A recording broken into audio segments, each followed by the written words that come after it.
Hi, this is Simon from Guitarist magazine, and we're here at Wolverhampton Slade Rooms to go on the road with rival Sons guitarist Scott Holliday. When I finished our first record before the fire, we had used a whole bunch of different guitars on it, old Tellys and old Esquires and Strats and Les Pauls and SGs and the whole gamut. And none of the guitars I owned actually fit the sound of the record, so I decided to get a new guitar.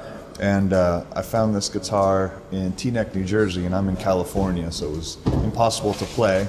I just saw pictures and went, that guitar looks how this record sounds to me. Sure. So, and I, of course, love the history of the Firebird, Johnny Winter, and so many great guys. I guess not that many, but anyway, I decided I would get the guitar because I loved it so much. I loved the way it looked and thought, this is going to be the one. I get it, and here she came out of the box. More beautiful than the picture that I had seen. It's gorgeous. And yeah, as soon as I grabbed it, I was really, really pleased. It just had the right feeling, you know, when you touch a guitar that has that feeling. It's got a really big neck, really, really big neck, and it looks very, very old, although it is a 1999 custom shop historic of a 65 Firebird.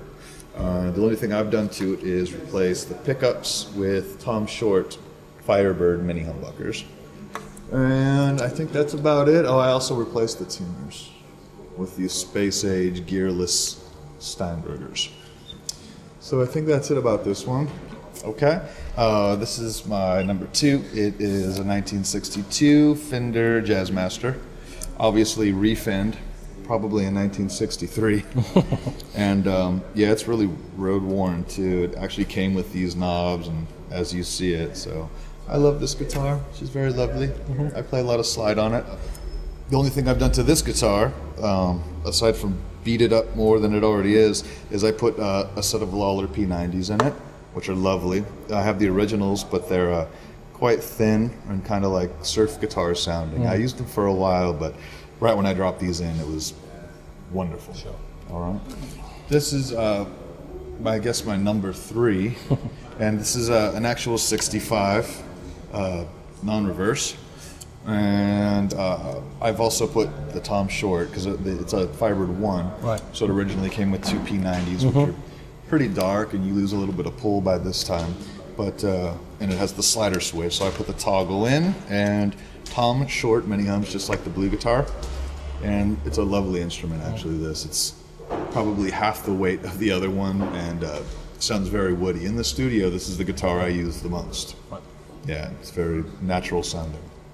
All right, these are my, well, I should say these are my live heads, but these are my UK heads. Normally at home I use the orange 50-watt version of the Thunderverb, and that's kind of a newer thing for me. I was using Reeves amps for a long time, which are kind of a take on, the particular one I use at home is a take on a JTM 45 meets like High-Watt Custom 50, but I've become friends with the people over at Orange, and they've done very well for me. Actually, especially my front of house engineer loves these amps, so I do these over here, the 200-watt version, more wattage than any guitar player should ever use, but they're a lot of fun, and I actually don't run 2 at a time. I just bring one as a backup, but I do run both the cabinets. They sound different, so I bring them both out and run them both. One of the great things about the Thunderverb, since we play so many different size venues from festivals and theaters or even arenas or little clubs, is there's an attenuator on it, very useful for us. And as I was saying, it usually gets turned up as the night progresses during the show. I use a little bit of the reverb on these amps. It's a really nice natural reverb. I think it's Accutronics. The A channel I set up is a very kind of like my clean channel, but it's really more of a broken sound. It's kind of a mid-dirty. And the B channel I've just started using more recently, and that's an all-out super colossal explosion sound. So the robots. Yeah. There they are, you're spying the robots. It looks like a lot. It's intimidating maybe to a lot of people and they freak out, but really I'm only running 1 or 2 things at a time. Right. Never really too many things on, you know, it's just I'm covering 3 records worth of material even at this point, so every record you add some sound and you go, I need that. Yeah. Or just like a guitar nerd, I'll say, well, of course I gotta have a wah pedal. I use a lot of fuzz, so I need a couple fuzzes and a couple modulation effects, and and a couple overdrives, and you just start thinking like this, you know, collecting. Anyway, this is the Dunlop CAE wah pedal, which is really cool. It's got the MXR boost built into it, and it's got 2 inductors here. I use the yellow inductor. The purple one there, the dual overdrive, is the King of Tone, and I use both settings, one for a bit of brightness and sparkle, and one for a bit of a boost and drive. The top corner is the Option 5 Destination Rotation, built by my good friend Jay Woods, and that's my rotary effect. This deviant little robot down here is Zachary's fuzz probe, a ZVEX fuzz probe, one of my favorites. Yeah. That's my favorite probably on the board. Moving on here, this is the KR Mega Vibe. Very difficult to get. You know, it's one man building them in a garage who's done too much research. So the small box version, it's great. And this is the expression pedal for that. Above it, MXR Carbon Copy. I use it for like a slap sound. This is just a volume pedal that I use.